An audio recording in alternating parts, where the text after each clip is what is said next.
बीता हुआ कल। बुद्ध भगवान एक गांव में उपदेश दे रहे थे।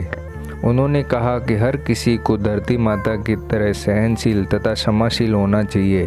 क्रोध में ऐसी आग है जिसमें क्रोध करने वाला दूसरों को जलाएगा तथा खुद भी जल जाएगा। सभा में सभी शांति से बुद्ध की वाणी सुन रहे थे, लेकिन वहाँ स्वभाव से ही अति क्रोधी एक ऐसा व्यक्ति भी बैठा हुआ था जिसे ये सारी बातें बेतुकी लग रही थी।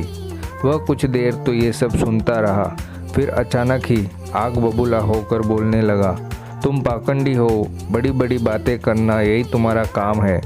तुम लोगों को भ्रमित कर रहे हो। तुम्हारी ये बातें आज के समय में कोई मायने नहीं रखती। ऐसे कई कटु वचनों को सुनकर भी बुद्ध शांत रहे। अपनी बातों से ना तो वह दुखी हुए, ना ही कोई प्रतिक्रिया की। यह देखकर वह व्यक्ति भी और भी क्रोधित हो गया और उसने बुद्ध के मुंह पर थूक कर वहाँ से चला गया। अगले दिन जब उस व्यक्ति का क्रोध शांत हुआ तो उसे अपने बुरे व्यवहार के कारण पछतावे की आग में जलने लगा और वह उन्हें ढूंढते हुए वही स्थान पर पहुंचा। पर बुद्ध कहाँ मिलते हैं। वह तो अपने शिष्यों के साथ पास वाले एक अन्य गांव में निकल चुके थे। व्यक्ति ने बुद्ध के बारे में लोगों से पूछा और ढूंढते ढूंढते जहाँ बुद्ध प्रवचन दे रहे थे वहाँ पहुँच गया। उन्होंने देखते ही उनके चरणों में गिर पड़ा और बोला, मुझे क्षमा कीजिए प्रभु। बुद्ध ने पूछा, कौन हो भाई, तुम्हें क्या हुआ है, क्यों क्षमा मांग रहे हो? उसने कहा, क्या आप भूल गए? मैं वही हूँ जिसने कल आपको साथ बहुत बुरा व्यवहार किया था। मैं शर्मिंदा हूँ।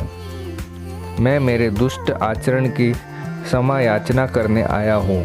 भगवान बुद्ध ने प्रेम पूर्वक कहा, बीता हुआ तो मैं वही छोड़कर आ गया और तुम अभी वहीं अटके हुए हो। तुम्हें अपनी गलती का आभास हो गया।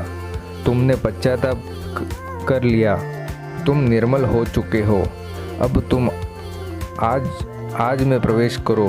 बुरी बातें तथा बुरी घटनाएं याद करते रहने से वर्तमान और भविष्य दोनों बिगड़ जाते हैं।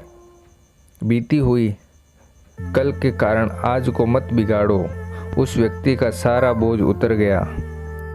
उसने भगवान बुद्ध के चरणों में पड़कर क्रोध त्याग का तथा क्षमाशीलता का संकल्प लिया। बुद्ध ने उसके मस्तिष्क पर आशीष का हाथ रखा। उस दिन से उसमें परिवर्तन आ गया और उसके जीवन में सत्य, प्रेम व करुणा की धारा बहने लगी।